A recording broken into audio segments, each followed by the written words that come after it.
Je pense que certains ont encore l'espoir que nous ayons la paix, que nous trouvions une solution juste, que l'on continuera à défendre notre pays. Et bien sûr, c'est ça que nous voulons faire. Et ça, ce sont des choses qui nous aident à tenir. Mais pour ce qui est sur l'OTAN,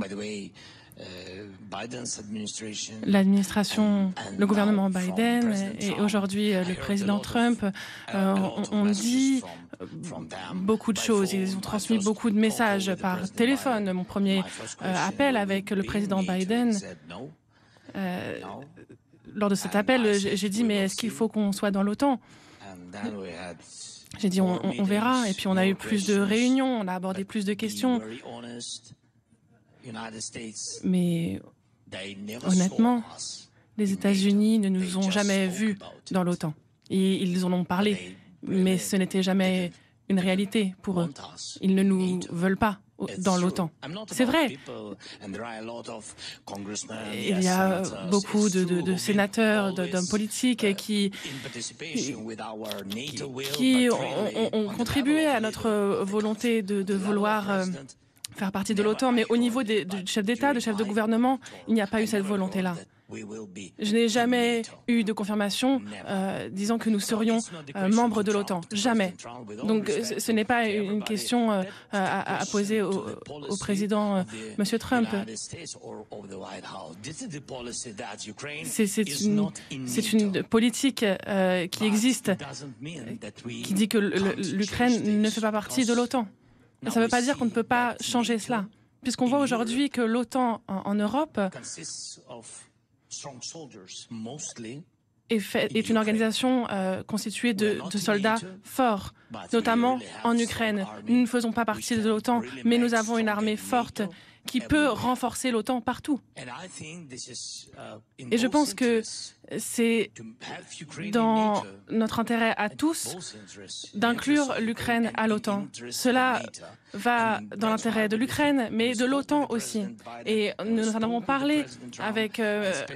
Biden, avec M. Trump. Et j'ai demandé à M. Trump, si ce n'est pas l'OTAN aujourd'hui, nous demanderons demain. Mais si on parle d'aujourd'hui, quelles sont les alternatives? Quelles sont les alternatives? Je ne sais pas. Si on n'a pas l'OTAN, alors on créera l'OTAN en Ukraine. Qu'est-ce que ça veut dire? Eh bien, nous augmenterons la taille de notre armée. Nous doublerons la taille de notre armée. Il nous faut plus de brigades. La Russie ont 2 fois plus de brigades que nous aujourd'hui. Ils ont plus de mobilisation, plus de formation. Et en Europe, il y en a 82 brigades et on en a 110. Et même si on se combine avec celle de l'Europe, on n'atteint pas les nombres de la Russie, même si on est ensemble. Donc si on parle de garantie de sécurité, il faut que nous trouvions de l'argent pour avoir une armée plus forte et plus large pour l'Ukraine. Il faut également que nous trouvions une façon d'accroître la production et les armées en Europe. Voilà, peut-être des forces communes, je ne sais pas. On est prêt à en parler. Nous avons beaucoup de questions supplémentaires, mais j'ai une autre question. Une question sur le rôle que pourrait jouer la Chine dans le processus de paix en tant que garant de la bonne foi de la Russie ou d'autres rôles. Est-ce que c'est un scénario que vous pouvez envisager? Est-ce que cela pourrait aller dans vos intérêts? Si la Chine veut aider la Russie à mettre fin à cette guerre, ce serait formidable. On pense. On va évoquer donc les derniers propos de Volodymyr Zelensky, très intéressants sur l'OTAN, puisque Patrick Sauce, Volodymyr Zelensky, qui, après avoir essayé de défendre un petit peu la position ukrainienne, il arrive à ce constat, en fait, les États-Unis ne veulent pas de l'Ukraine dans l'OTAN, donc l'Ukraine n'aura pas sa place dans l'OTAN. Une sacrée amertume dans les propos et dans le ton de Volodymyr Zelensky. Honnêtement, les Américains ne veulent pas de nous dans l'OTAN et ils n'ont jamais vraiment voulu de nous dans l'OTAN, que ce soit l'administration Biden ou l'administration présente. Et donc l'idée, encore une fois, selon lui, que l'Ukraine va devoir se défendre toute seule, créer sa propre OTAN. Alors là, on est dans une expression, mais il veut encore une fois contrecarrer l'un des objectifs de guerre de Vladimir Poutine, qui est de démilitariser l'Ukraine. Et donc, Volodymyr Zelensky dit il nous faut doubler notre armée, nous avons besoin de plus de brigades. Et donc, c'est un appel à la poursuite de l'aide militaire et pas seulement humanitaire, pas seulement la reconstruction. Ça, il est dans le demain, c'est ce qu'il disait. Mais pour aujourd'hui, il y a encore besoin de cette aide militaire. Et encore une fois, on le voit à chaque fois regarder vers son voisin de droite, Lindsey Graham, en disant voilà, nous ne sommes pas dupes. Nous savons que vous, comme vos prédécesseurs, vous n'avez pas joué franc jeu finalement sur cette question de l'OTAN. Elsa, avant de parler de ce qui va se passer après, s'il y avait un cessez-le-feu, évoquons ces possibles négociations, discussions justement au sommet entre Donald Trump et Vladimir Poutine en Arabie Saoudite.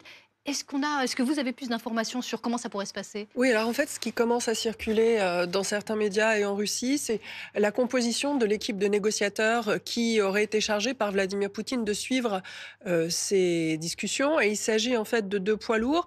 L'un, vous l'avez peut-être vu lors de l'annonce de l'opération spéciale en février 2022, pour reprendre les termes russes puisque ça se passait à Moscou. C'est Sergei Naryshkin qui est responsable du renseignement extérieur. Il a 70 ans. Il travaille avec Vladimir Poutine depuis plus de 40 ans. L'autre, c'est Yuri Ushakov, et c'est un conseiller très proche pour les relations extérieures de Vladimir Poutine, un petit peu plus âgé, 77 ans, qui a été ambassadeur aux États-Unis pendant une dizaine d'années, 98-2008. Il a donc cette culture du travail avec les Américains. Et puis, en homme de contact, en émissaire officieux, il y a Kirill Mitriev, qui est en fait un financier qui a travaillé aux États-Unis chez Goldman Sachs notamment, qui est licencié de Stanford et de Harvard et qui a des liens avec Vladimir Poutine. C'est lui qui pourrait faire le va-et-vient et qui serait dans l'ombre. Donc on s'attend à les voir s'activer. Les deux premiers ont déjà travaillé activement dans la négociation au printemps 2022 en Turquie. Voilà, ce sont des poids lourds et les Russes se donnent les moyens de comprendre les manières de faire américaines. Côté américain, on connaît effectivement Keith Kellogg, qu'on a vu, cet ancien général, mais on a vu aussi entrer dans la danse l'émissaire pour le Moyen-Orient, bon, pas vraiment la même latitude, mais jouissant d'une très grande proximité avec Donald Trump. Donc ce sont des cercles rapprochés qui, pour ces deux puissances, seront amenés à entrer dans la danse. Moi, je note qu'il y a le début de l'activation d'une proposition européenne autour de Volodymyr Zelensky avec Emmanuel Macron cette nuit, avec les Britanniques, Kaja Kallas. Mais bien sûr, notre handicap à nous, les Européens, c'est la nécessité d'une concertation avant de pouvoir porter une parole et venir avec une proposition. Donc, il est très important que l'agenda américano-russe n'aille pas trop vite, faute de quoi nous n'aurons pas le temps d'amener notre proposition à la table. Mais c'est vrai, parce que l'Europe, pour l'instant, elle est spectatrice de tout ça, Patrick, d'autant plus qu'elle est divisée. Elle ne parle pas forcément d'une même voix sur ce conflit en Ukraine. Oui, vous entendez Viktor Orban, le Hongrois, qui dit il faut remettre l'économie russe dans le grand concert mondial. Et puis, il y a deux sujets. Il y a l'aide aux amis ukrainiens qui font partie de l'Europe, je dirais, culturelle. Et puis, il y a l'idée maintenant de réfléchir à sa propre défense. Je parle de l'Union européenne. Parce que là, vous entendez les grands leaders continentaux, mais vous imaginez bien que dans les pays baltes ou en Pologne, par exemple, c'est une autre crainte que nous n'avons pas à 1500 km de Lviv, vous voyez. Et donc, il y aura aussi cette discussion à avoir de comment on fait maintenant pour nous, sachant que vous avez certains pays, notamment la France, qui ont une base industrielle et de défense souveraine, c'est-à-dire que grosso modo, on construit français, on achète français, on vole, on tire ou on navigue français, mais d'autres sont obligés de se fournir chez les Américains et pas des moindres. Et si les Américains commencent à jouer un petit peu sur le commerce, comme ils le font par exemple avec l'Inde aujourd'hui en vendant des chasseurs F-35, ça risque d'être vraiment compliqué. Oui, d'ailleurs, il y a un risque en fait de fracturation européenne et de voir le paysage européen politique et stratégique évoluer de manière extrêmement surprenante. C'est-à-dire que si nous n'arrivons pas à une proposition unie, nous pourrions voir des pays décider de se retirer du soutien à l'Ukraine, tandis que d'autres iraient plus loin. C'est le principe d'une coalition, en fait. On pourrait voir des pays avec la Pologne, les pays baltes et les Scandinaves, peut-être la France et le Royaume-Uni également, maintenir une ligne dure, c'est-à-dire soutien financier et soutien militaire à l'Ukraine. C'est la position de la France, Pour le moment, c'est la position de la France, mais on pourrait perdre en route les Allemands, peut-être. Il y a quand même des législatives qui peuvent avoir des conséquences très lourdes sur le positionnement allemand qui étaient déjà réticents, eux aussi, à l'entrée de l'Ukraine dans l'OTAN et de très longue date, en fait. Donc, sur la même ligne que les Américains. Voilà, ça peut amener l'Union européenne à ne pas trouver de position commune et une partie des Européens s'engager sur une position plus confrontationnelle. Pouvons-nous être en confrontation face à la Russie et à l'exécutif américain en même temps? C'est un grand défi. Effectivement. Et J.D. Vance, aujourd'hui, il a pris la parole. Il a dit plusieurs choses, parfois un petit peu contradictoires. Pas forcément sur l'Ukraine. Pas forcément sur l'Ukraine, exactement. Oui, il a pris la parole sur toute une série de dossiers. Je vois les urgents qui tombent les uns après les autres sur l'immigration. L'Europe n'a pas assez bien géré l'immigration. Sur la liberté d'expression, le free speech, comme on dit aux États-Unis également. Mais sur ce dossier, ce qu'il dit, ce qu'il répète, c'est que les Européens devront s'occuper de l'Europe. Les États-Unis, on s'en lave les mains en quelque sorte. On écoute Volodymyr Zelensky qui s'exprime. From Emmanuel, we spoke about it with Emmanuel. Nous en avons parlé avec Emmanuel, avec Starmer, avec d'autres leaders, avec le président Macron, le président Trump. Nous en avons parlé lors de notre visite commune à Paris, donc on en a beaucoup parlé. Tout d'abord, je pense que les États-Unis doivent soutenir l'Ukraine aux côtés de l'Europe. C'est un message pour Poutine. Ce n'est pas simplement une question d'armée, une question de nombre de soldats. C'est une question politique. C'est important de se tenir solidaires les uns des autres. L'Europe doit être unie avec les États-Unis. C'est essentiel que l'on reste unis aux côtés de l'Ukraine.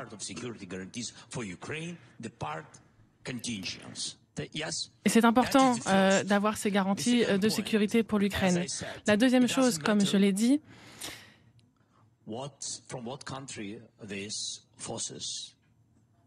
c'est que peu importe le pays dont cela émane, nous avons besoin de 1,5 million de soldats.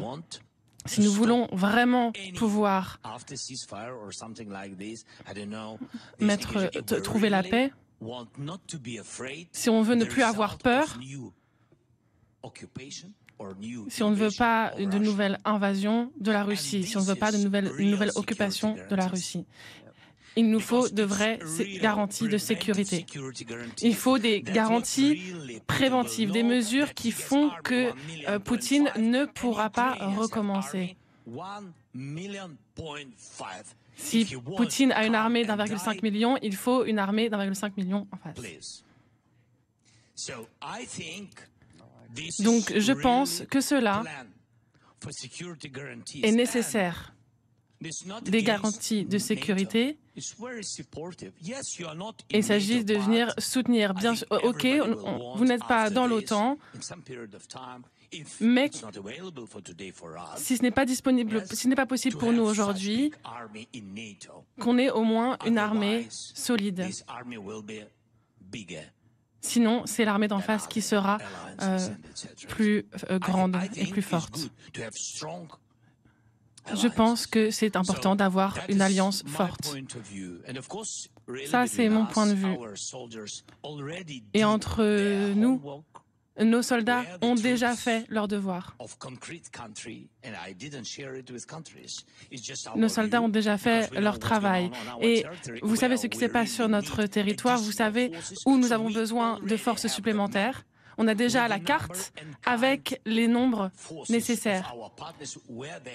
On a déjà une carte avec ce qui était nécessaire de la part de nos alliés. Donc c'est prêt pour tout type de décision. Faisons-le.